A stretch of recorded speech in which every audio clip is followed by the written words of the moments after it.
For more on the analysis of the U.S. Shooting incident, we are joined here in our Beijing studio, Mr. Teng Jianqun, Director from the Department of American Studies with Chinese Institute of International Studies. Welcome, sir. Meanwhile, joining us from Washington, D.C. inside the U.S., we're having Mr. Thomas Sanderson, who's Senior Fellow and also Director of the Transnational Threats Project at the Center for Strategic and International Studies, or CSIS. Welcome. And also joining us as well from Washington, D.C., we're having Professor Raymond Tanter, former member of the National Security Council in the Reagan-Bush Administration, and now Professor Emeritus with the University of Michigan. Welcome, Professor Tanter, as well. Great to have you. So, what are we seeing right now, Mr. Sanderson? Are several things into one incident. All are disturbing and also hotly debated issues inside your country. Gay rights or LGBTQ rights, and also the gun control issues, terror and hate, as well as some of the other social issues, all in one. What do you think is the most important issue that we should look at out of this? Well, there's many, as you brought up there, and all have come together in this particular attack. Clearly, terrorism and the hate crime being directed towards lesbian, gay, bisexual, and transgender individuals is paramount here.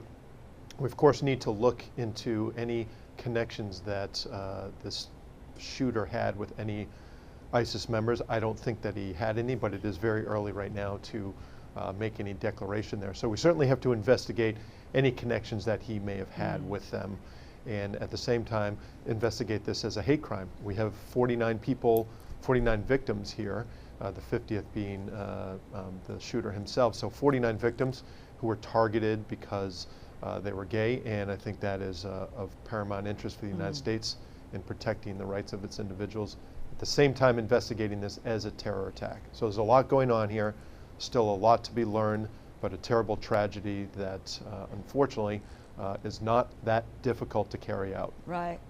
Professor Tanter, we could also see from where you sit, the flags of the United States have been lowered to pay the respect to those victims.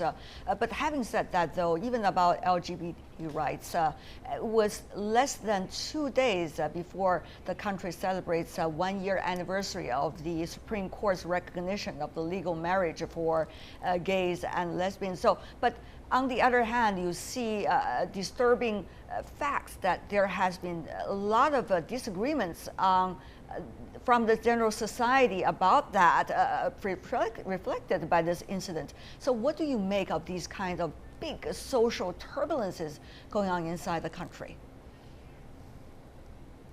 Well, social turbulence is important, but not as important as domestic security. And the idea that the social cultural wars will be resurrected again and distract America from taking intensified military action against ISIS is nonsense. I think that President Obama will not be able to pursue his business as usual approach of incremental escalation in Iraq and in Syria.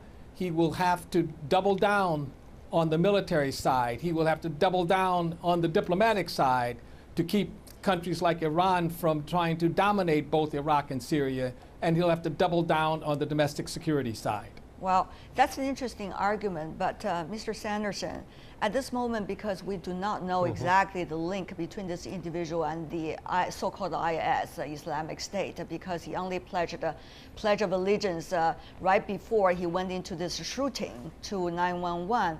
And we also know from some of the so-called propaganda materials coming from IS, anyone who just pledged could become a member of them. Obviously, that's a propaganda tool by them. So at this moment, how can the country, as you said, identify whether it's a hate crime or it is a domestic terror?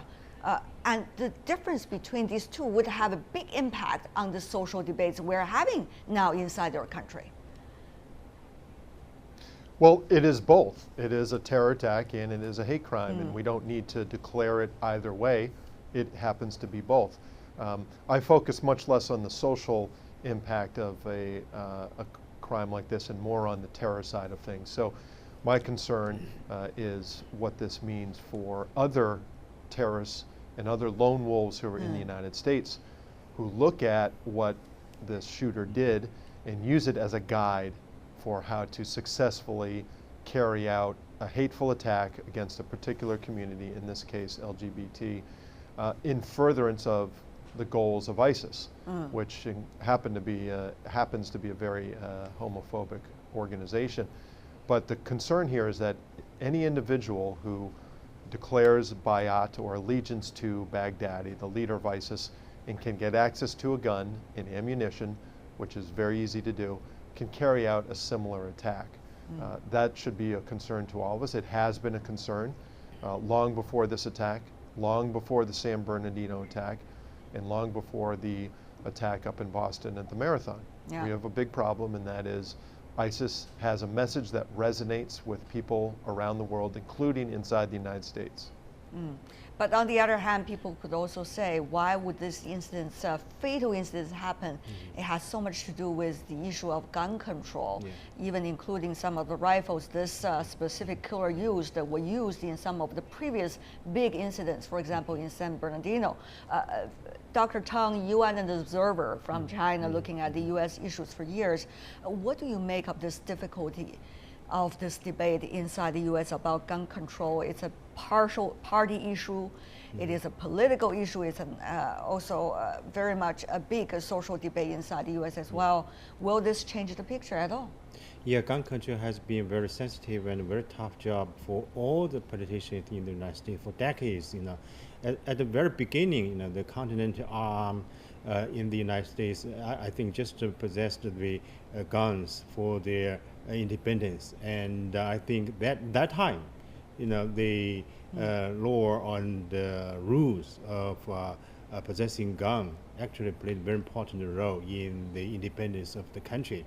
But after that, after the Second Amendment of the Constitution, it's a right, it's a human right for the Americans. Everybody can get a gun from the gun shop, and it's a party struggle. It's a history issue. It's also a culture issue, and also it's a competition among the groups of interest. So this time, no politician, especially during presidential election year, this year, I think the candidates, even Hillary Clinton and Donald Trump, they cannot give a clear-cut position on the control of guns. So this time, this is actually a very sensitive issue in the United States. It is a very sensitive issue. At this moment, Mr. Sanderson, we understand Mr. Trump did not mention at all in his response toward this incident. However, Secretary Clinton, in her statement, did talk about the process of gun control should continue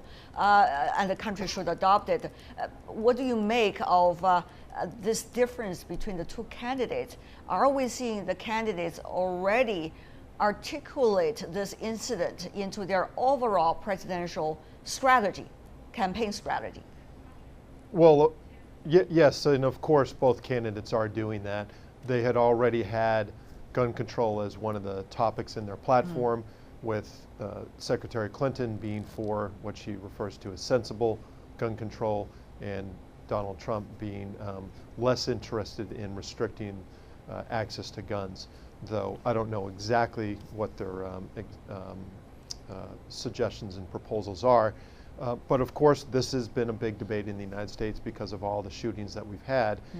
And if you have an individual like this who has had investigations by the FBI into his behavior, and he is still able to get a hold of guns, it certainly raises the questions as to whether the rules regarding access to guns are too relaxed in Florida. Of course, if you've been investigated and the investigation turns out to show that you have no connection to terror ties and you are an innocent person, after that investigation, you should not have your rights restricted.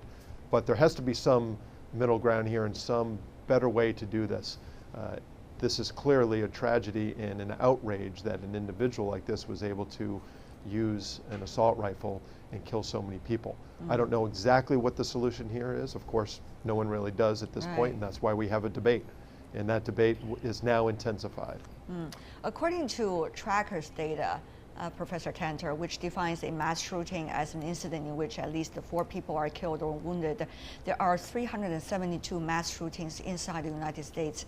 In 2015, for example, killing 475, wounding 1,870. Those are massive figures when you think about a country as a country of the United States. Professor Tanter, will this incident reshape the debate? Or this is just likely, from your perspective, one of those series of shooting incidents whose list is likely to get ever longer? Well, my take is simple. It doesn't matter whether the shooter was a terrorist or a hater and what proportions thereof. It doesn't matter whether or not the Orlando attacks were inspired or directed by ISIS. I think the president will be under severe pressure to take action against the Islamic State on the military side and reinforce the diplomacy of isolating the Islamic State and try to take, again, actions on the domestic security side. So I would say on the issue of gun control will be discussed in the election, but it won't be decisive in the outcome of the election. It never has been, and it never will be. People kill people. Guns don't kill people. You have to do more domestic surveillance on the domestic security side. You have to get the Muslim community, the immigrants, to buy into the idea of helping to watch over suspected individuals without violating their rights to privacy. Well, so my take is simple, that gun control is not the answer, and it won't be decisive in the 2016 elections in November of 2016. We do have noticed Professor Tanter served in both of the Republican administration, Reagan and Bush. But let me come back to you. Professor Tanter raised a very important point. That is, what about so-called racial profiling? Religion profiling. We have already seen Dr. Tang here in Beijing, Mr. Donald Trump jumped on it and continued to talk about his thoughts of banning the Islamic immigrants into the United States. Of course, he was gaining supporting rates when he was talking about that right after San Bernardino shooting incident. But this time we are talking about a national election. This is at national level rather than just within the Republican Party itself. So how do you think these kinds of shaping by the candidates of the two parties likely to influence the directions of whether it's social debate or national security debate? Of course, Mr. Trump is very good at playing game, especially manipulate the contradictions in the society of the United States today.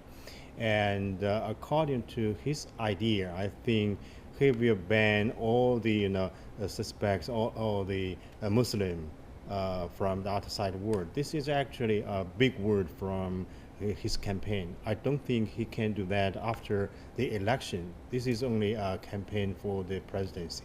So I think at this moment there is a new tendencies of the gun control and also the terrorism in the United States. There is a direct connection between the two things. First is terror and another is gun control. How can the United States have efficient control of gun and to fight against the terrorists in the United States? That's a question I would like to put it to Mr. Sanderson. Even added to it, Mr. Sanderson, to your challenge is that we see this specific suspect. He is not an immigrant. He's rather the second generation of an immigrant family. And he was not necessarily demonstrating some extreme ideologies before this incident, given the current information. So when it comes to immigrants, issues about religion, what exactly is this incident demonstrating to us? Is this incident really putting the United States on a healthy road of debates regarding the diversity of your country? It is not putting us on a healthy road to debates about diversity at all. We're not going to block immigrants based on their race or religion.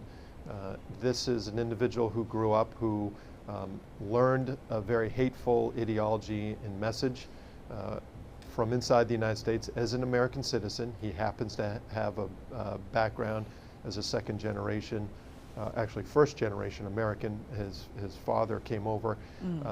This could have been a white person, a black person, a Christian, a Jew, anyone who was converted or didn't even convert, who bought into the ISIS message. This will not have a beneficial impact on the debate over that, because there will be no debate over it. We are not going to ban people of any particular race or religion from coming inside the United States.